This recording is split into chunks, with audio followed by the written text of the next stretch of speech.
Hacienda, Ignacio Briones, advirtió que el impacto del coronavirus a la economía significará el cierre de algunas pequeñas y medianas empresas, por lo que varios trabajadores podrían quedar sin empleo. Desde el Ejecutivo anunciaron medidas para intentar paliar los efectos negativos para los empleados, pero ¿son suficientes? Los analizamos junto a Bárbara Figueroa, presidenta de la Central Unitaria de Trabajadores. ¿Cómo está? Bienvenida. Muy buenos días, Gonzalo. Saludos para todos los auditores. Bárbara, bueno, ¿qué le parecen estas medidas anunciadas por el ministro de Hacienda, Ignacio Briones, y también que esta advertencia que claramente el coronavirus podría significar el cierre de estas pequeñas y medianas empresas?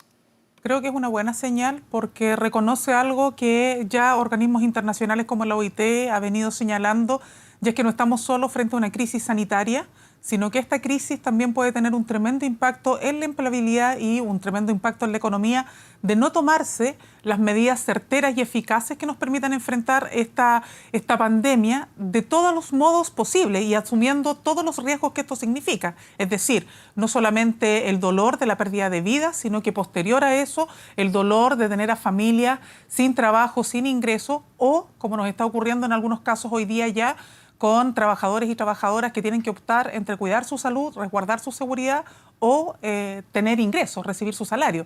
Cuestión que es lo que a nosotros nos ha preocupado. Por eso nosotros la semana pasada presentamos el día martes a la ministra del Trabajo y lo reafirmamos en el Consejo Superior Laboral el miércoles, un plan nacional de emergencia que contempla medidas en el ámbito sanitario, medidas en el ámbito económico y medidas en el ámbito de protección de empleo. De las medidas económicas hay varias que han sido recogidas por el Ejecutivo en los anuncios que hizo en los días pasados, pero todavía vemos una debilidad y una urgente necesidad de dar señales más claras en materia de protección de empleo. Todos entendemos, Gonzalo, que enfrentados a una situación como esta va a haber una debilidad en la economía que va a impactar en sectores de las pymes. Eso es indudable.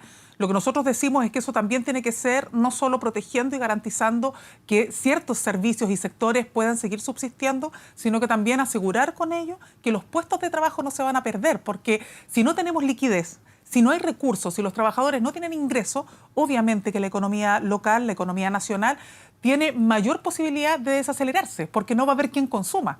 Entonces esto no solamente tiene que ver con una garantía de justicia social, también tiene que ver con la necesidad de avanzar en una mirada, yo diría que de largo plazo, proyectiva, sobre lo que puede significar para la economía local la crisis sanitaria que estamos viviendo. Bárbara, ¿de qué manera o qué medidas se pueden tomar teniendo en cuenta el panorama que es bastante oscuro de tanto en nuestro país como a nivel mundial respecto a las economías para proteger en nuestro caso el trabajo de distintos y de cientos de chilenos que seguramente están temerosos de que podrían perder su fuente de empleo? Bueno, nosotros una de las medidas que planteamos en el Plan Nacional de Emergencia es, por ejemplo, que la posibilidad de acceder. Nosotros hablamos de un fondo de solvencia. El Ejecutivo también recoge dentro de estas medidas el uso del 2% constitucional del presupuesto que tiene el presidente de la República. Nosotros decimos, ese aumento de los recursos tiene que permitir, por un lado, solventar y sostener con todo lo que significa aquello, particularmente insumos, al sistema de salud público, es decir, que la red de salud pública pueda contar con todos los insumos que requieren para poder hacer frente a esta pandemia. Y por otro lado, que esos recursos, una parte de ellos, más un fondo de solvencia a cargo del Banco Estado, permitan entregarle liquidez, particularmente a las pequeñas y medianas empresas, dada la situación a la que se están enfrentando en este periodo. Eso viene como complemento de una medida que nosotros hemos dicho que debería ser la central, que es declarar la cuarentena nacional. Nosotros hemos apostado y creemos que es necesario declarar la cuarentena nacional para evitar no solamente el riesgo de contagio, sino que también para evitar el uso arbitrario y discrecionalidad de los empleadores, la discrecionalidad de los empleadores a la hora de, por ejemplo, en el caso de educación. Tú tienes las clases suspendidas. Sin embargo, hay municipios donde se ha decretado que no asisten o solamente asisten turnos éticos, números muy pequeños de trabajadores a las escuelas para entregar las raciones alimentarias o incluso cerrando y derivando eso a otras áreas de los municipios. Sin embargo, hay otras donde a los asistentes de la educación se los está haciendo ir igual para que puedan cumplir horario. Entonces, cuando nosotros hablamos de decretar la cuarentena nacional, estamos entendiendo que esto tiene que ser con servicios esenciales, tiene que estar asegurada la cadena de suministros, de insumos básicos, en materia de medicamentos, en materia de alimentación, en materia de energía y otras áreas estratégicas, pero entendemos que una señal clara en torno a aquello lo que permite es efectivamente terminar con esta situación donde, como te digo, al final uno está viendo si elige por la vida o por el salario. Dicho eso, ¿tenemos instrumentos hoy día mientras no se decreta la cuarentena? Sí. Los trabajadores pueden acogerse al 184 y particularmente el artículo 184 bis del Código del Trabajo, que establece y señala que es responsabilidad del empleador entregar las condiciones de seguridad y salud para sus trabajadores y que esto de no cumplirse, el trabajador tiene derecho a ausentarse. ¿Dónde tenemos una dificultad en esto? Que la circular que emanó de la Superintendencia de Seguridad Social, que es la que regula en la práctica cómo operan estas normas, ha dejado muy abierto este criterio al decir que, por ejemplo, en caso de enfermedad profesional, para que esto se decrete como, por ejemplo, riesgo de contagio en el espacio laboral u otro, tiene que haber una trazabilidad directa. A nosotros nos parece que eso puede llamar a la confusión porque puede generar la impresión en el empleador de que no dadas esas condiciones tan particulares y tan específicas, entonces no tiene derecho el trabajador de ausentarse. O, perdón, lo que nos ocurrió con el dictamen de la Dirección del Trabajo, donde dice puede cerrarse y suspenderse una función, un cierre de una empresa, pero luego eso podrá llegar hasta tribunales para ver si se hizo bien o no. Entonces, nos parece a nosotros que ahí, contando con instrumentos, lo que necesitamos es que las bajadas de aquello efectivamente dé certezas y garantía a los trabajadores de que al verse en riesgo su salud, efectivamente ellos puedan ausentarse. Ahora, si efectivamente se ve una situación más compleja, hay que cerrar todo, tenemos que decretar la cuarentena nacional, estos fondos de acompañamiento, estos fondos y medidas económicas que hemos propuesto, lo que buscan es precisamente que las empresas puedan tener liquidez y que eso no signifique tener que mermar las condiciones de los trabajadores, ni mucho menos despedir. Yo creo que en ese sentido, Gonzalo, y permíteme un segundo más, es importante, por ejemplo, la señal que han dado algunos empresarios, lo que señaló Luxic diciendo, mire, ningún trabajador de Quiñenco se lo va a despedir por 4 meses. Son señales que uno esperaría que fueran mucho más contundentes desde los grandes sectores empresariales para que efectivamente aquí no se abra la puerta al abuso. Sí, yo creo que ese es el concepto esencial. No es que todo el mundo quiera abusar, pero tenemos que darle certeza a los trabajadores de que no van a tener que optar entre la vida o el trabajo. Sí, Bárbara, tú decías dentro de las medidas que hay que tomar, menciona la cuarentena nacional. Eso también puede ir contra el empleo, contra el trabajo. Son muchas las pymes que han manifestado que están preocupados que en el caso de que se decrete cuarentena nacional ellos no van a poder seguir funcionando, no van a tener liquidez y que finalmente eso podría provocar también en despidos y esto que aumenta el desempleo. ¿Esto no va en contra de lo que tú finalmente estás señalando? Bueno, por eso nosotros hemos dicho que estas medidas que tienen que ver en primer lugar con el cuidado y resguardo de la población, la salud y seguridad de la población, tienen que complementarse con medidas económicas. Cuando estamos hablando de cuarentena nacional, en primer lugar, y tal como lo ha dicho la autoridad en esto, no estamos hablando de un cierre total.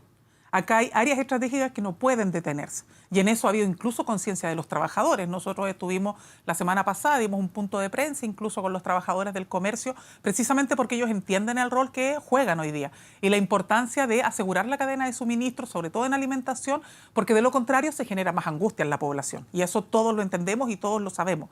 Pero ¿de qué se trata cuando uno habla de estas medidas? Pensando también en este paquete más integral. Estamos pensando en que eso tenga que venir con apoyo también económico para que las empresas no cierren. Ahora, también hagámonos cargo de que el mayor volumen de contratación en Chile no son las pymes necesariamente, es el comercio. O sea, si uno lo mira por volumen de trabajadores contratados, estamos hablando que son sectores que hoy día perfectamente podríamos buscar mecanismos. Por ejemplo, ya se ha decretado el cierre más temprano, que algunos centros del comercio, particularmente líneas de supermercados, han dicho que durante 2 horas van a generar procesos de sanitización.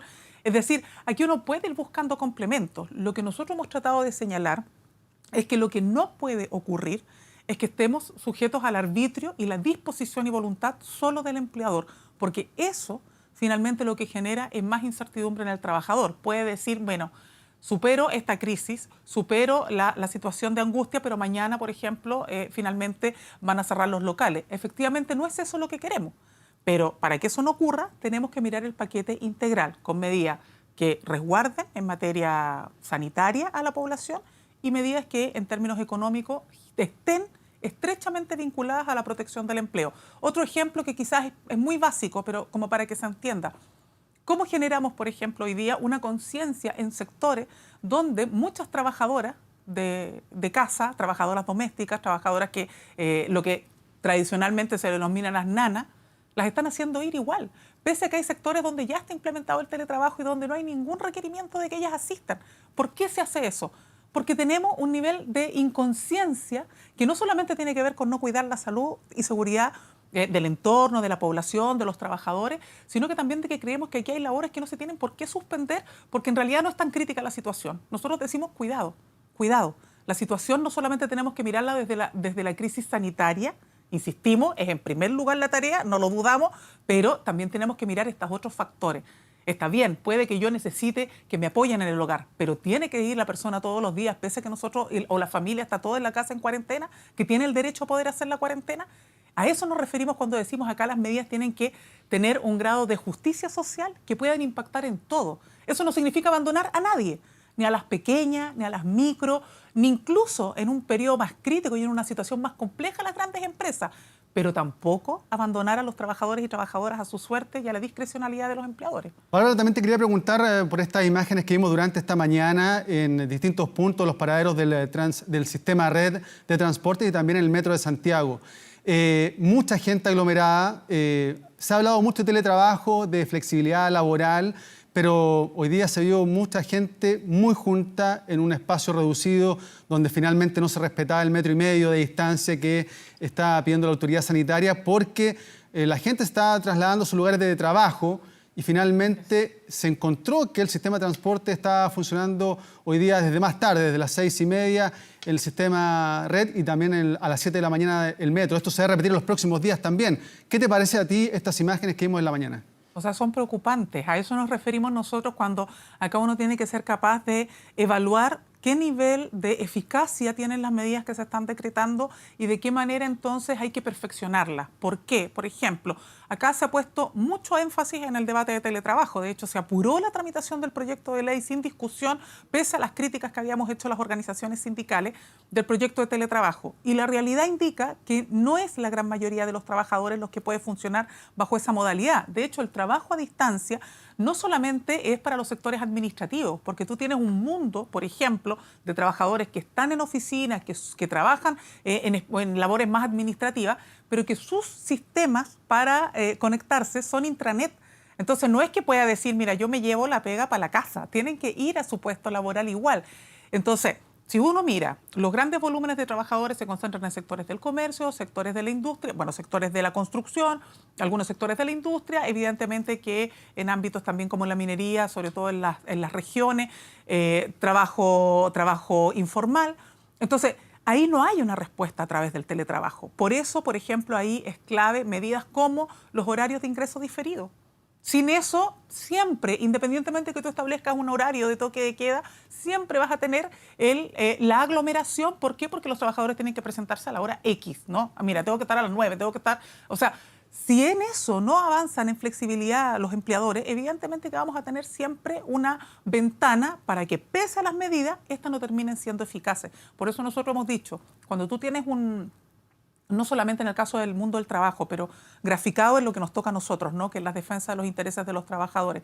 Cuando tú tienes un mundo del trabajo que está gobernado, controlado y determinado por las reglas del mercado y no a partir de políticas sociales, de justicia social, que pongan en igualdad de condiciones a todas y a todos, evidentemente que se nos producen estas situaciones. Medidas que quizá en otros lados pudieran ser efectivas, acá no siempre lo van a ser producto de este tipo de tensiones, donde no hay criterio o dependemos de la voluntad del empleador para los horarios diferidos, donde no nos hacemos cargo de que la gran masa laboral no necesariamente se va a ver protegida con una figura del trabajo a distancia, donde el mundo de la informalidad tiene una presencia del 30% en el mundo del trabajo. En esa realidad, lo que tú necesitas, y por eso nosotros hemos insistido, es decretar medidas que quizás suenan muy duras, que pueden ser muy complejas, pero que pueden dar una señal muy contundente, que no tienen por qué ser medidas que duren 3 o 4 meses, pero que sí den una señal clara y concreta de que nos detenemos un minuto, organizamos todo el sistema. Imagínate lo que ha significado en este periodo no tener clase y todo lo que eso significa para la administración del hogar. No se trata de que los colegios sean guarderías, en ningún caso. Yo que vengo de educación tengo muy claro que aquí no se trata de que tenemos que tener los colegios abiertos para que los niños puedan ir y nosotros trabajar. Pero significa hacer un ajuste y todos esos ajustes, si no vienen de la mano de modificaciones también en el ámbito laboral, te generan estos baches y estas medidas que finalmente no se logran percibir por parte de la población como eficientes. Sí. Bárbara, te quería preguntar y para finalizar, ¿Qué se le puede decir a los trabajadores de nuestro país? ¿Pueden estar tranquilos que tras esta crisis sanitaria, esta pandemia que está afectando a todo el mundo y también a nuestro país, van a seguir con sus trabajos? ¿Se le puede asegurar aquello? ¿Cuál es el respaldo que tienen de la Central Unitaria de Trabajadores para que esto ocurra? Bueno, lo primero es que nosotros hemos abierto un canal de denuncias y de consultas a través de nuestra página web, www.cuchile.cl. Ahí hemos recibido varias indicaciones, hemos recibido también comentarios de gente que ha podido hacer buenos ajustes en sus trabajos, por lo tanto creo que ha sido un buen espacio para poder comunicarnos con muchos más trabajadores que solamente los organizados. Lo segundo, el llamado es a organizarse. En situaciones como esta nos ponemos a prueba y en situaciones como esta se demuestra que es importante tener un Estado fuerte, un Estado robusto y también que es importante tener organización social y particularmente en nuestro caso organización sindical. Nosotros hemos presentado con mucha antelación este Plan Nacional de Emergencia precisamente para hacernos cargo del desafío país, de no solamente mirar cómo protegemos el empleo, sino que eso venga de la mano de apoyo también a las empresas, de tal manera que eso sea complementario y nos permita sortear esta crisis sin una debacle, sin tener después el drama que significa vivir sin ingresos y con empresas quebradas, pero todo eso tiene que ser también en el marco del diálogo. El gobierno ha dicho, mire, queremos que esto lo tenemos que enfrentar entre todos, pero para poder enfrentarlo entre todos tenemos que escucharnos todas y todos, y nosotros estamos a disposición. Y el llamado a los trabajadores y trabajadoras es que de no sentirse seguros en sus espacios laborales, de no haber un criterio de conciencia por parte de los empleadores, se pueden acoger al 184 bis que, poniendo en riesgo su seguridad y salud, que significa, por ejemplo, no contar con mascarillas, no contar con insumos básicos como alcohol gel, no pudiendo permanentemente lavarse las manos, generar protecciones mínimas. No estamos hablando del estándar de sanitización de todo el recinto, estamos hablando de protección mínima. Si esas garantías no están, se pueden acoger al 184 bis y ausentarse del trabajo. Y en el intertanto, nosotros no descartamos incluso complementar las medidas que hemos presentado en el Plan Nacional de Emergencia con la necesidad de prohibir los despidos por un periodo de tiempo, de tal manera de que nadie se sienta hoy día con una doble o triple angustia, porque frente además a una situación desconocida, esta nueva pandemia, lo que estamos enfrentando, además estén viviendo el sinsabor de no saber qué va a pasar mañana con su trabajo, con su salario. Y yo diría que incluso, Gonzalo, no tenemos que descartar medidas tan audaces como se han tomado en otros países de suspender pagos de crédito, de suspender pago de servicios básicos como luz, agua, gas. Yo creo que acá no podemos descartar nada. Lo importante y fundamental es que la señal sea que queremos protegernos a todas y a todos y que no queremos dejar a nadie afuera. Siempre se van a pagar costos, siempre. Pero nosotros entendemos, y es nuestro rol como Central Unitaria de Trabajadores, que nuestra tarea hoy día es proteger a todas y a todos los trabajadores y trabajadoras en primer lugar. Sin ello va a ser imposible que luego podamos recuperar el crecimiento económico y podamos recuperar el dinamismo de la economía. Ok, Bárbara Figueroa, presidenta de la Central Unitaria de Trabajadores, muchas gracias por estar en esta conversación acá en la Mañana Informativa. Que tenga buen día. Muchas gracias a ustedes.